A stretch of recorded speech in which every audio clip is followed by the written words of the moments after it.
Welcome everybody. This is the 9th installment of a restoration of an Ampico B Hickman action piano made in the 1930s. It's a Mason Hamlin 5/8 and it's in an art case. And specifically, we're going to talk a little bit about this unique pin joint that we see where the my tip of my pencil is pointing to right here. As we stated in the last video, we're looking for some alternatives to make that joint, since some of the action pieces have been damaged and that particular bushing is going to have to be replaced.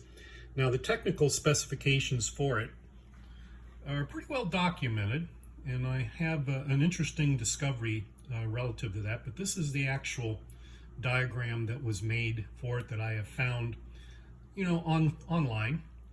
One of the interesting things that I found is, even though it does describe using what they call a fibrock insert, I guess that might have been a trade name, for a 121 thousandths OD and the thickness of the stock, it actually turns out that it's actually a little bit larger diameter. It's closer to a 5/32. So in our last video, we talked a little bit about what we might do to replace it, and there were several alternatives. One of which was to go with a nylon that had graphite impregnated into it. I did actually get a piece of that material and tried to work with it. And it's actually very difficult. I couldn't get it in the exact size, and when I tried to size it down by sanding it to the correct size, it really just kind of gummed everything up, and it's just very, very difficult to work with. So again, we're looking at replacing this joint right here. This happens to have a pin in it. This is an original piece taken out of the action. It's got the counter bore for where the screws hold the flange screws and a washer below it. And actually the reason it's countersunk is because there is a Mason & Hamlin added a spring underneath the head of the screw to provide some tension to secure it to the flange rail. So oftentimes what happens is that particular area, and what we've encountered, is damaged. So as you can see here, here's an original piece that was damaged. The bushings are long gone.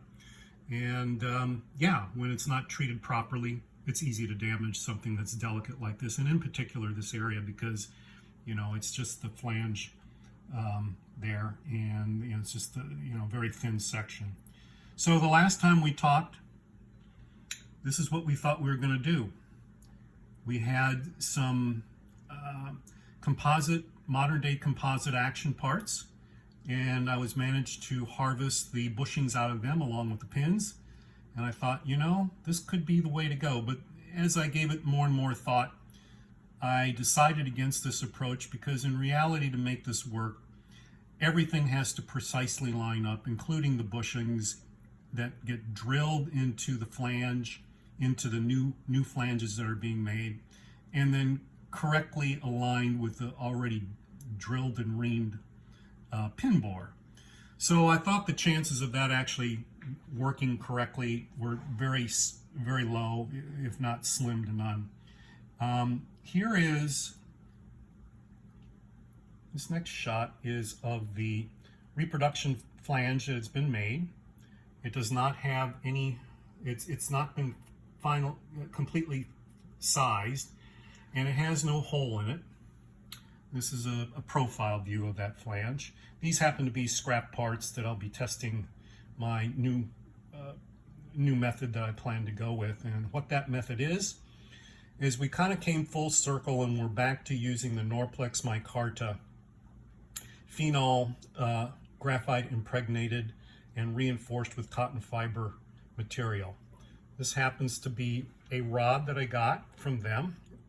They made it to 3/16. I could not get them to do it in the 5/32 that I would like to have had. Let's see if we can get a closer view of that. And I put it in a drill and was able to work it down very precisely, and it was amazing how well you can actually control the sizing of that. So I got it to where it would be a press fit. I supported the flanges by using just some plywood that could go in between the flanges, because I didn't want any flanges to be flexed while I was drilling these holes. That would be important to make sure everything was concentric and lined up and perpendicular. And so yeah, this is the very first one. I didn't really have a jig or anything set up to drill this, you know, the hole and put the bushing in very precisely. So you might see that it's not really quite centered right, but you know, I just was doing this to try the concept, which seems to work because I've been able to get this really to fit very nicely. You can see that it's very flush on the inside, flush on the outside, and it takes to sanding very well and very easily in this hard maple. So the next step will be to, oh, the other thing I should probably mention here is that I did do, in addition to being a press fit for this bushing, I did use some super glue. There's a super glue gel that I kind of like, and I've used it before and tested it in other things, and the originals actually used a Cason glue or a DuPont glue as an additional measure to keep the bushings in place and keep them from rotating. But I think the combination of the super glue and an interference fit should work. And of course, we'll be looking at that and testing it as we proceed to make some of these flanges and to determine if this is something that really can be trusted over time. So the next step is to actually drill the hole that's going to be used for the pin. I've got some, it'll take a standard pin that will go into it that's roughly anywhere between 50 and 52 thousandths. And what we're going to do is we're going to drill a hole that's going to be 3/64, which is roughly about 47 thousandths in diameter and about 1 to 2 thousandths on a side from where we want to be in our final dimension. But we're going to ream the hole to the finished size. So that's kind of the plan, and that's what we're going to be testing to see how well that goes. Can we get a proper fit? Do we have any issues with the bushing staying in place? And will this be a solution to recreating this part, which we definitely need to do because we have about 4 or 5 different notes that we have to reproduce. So this is the very first one. I'm very pleased with the progress so far, and we should be able to drill this center hole once I get in some of the special sized drill bits that I'm going to need to have to do this. Thank you for watching, and stay tuned for more results.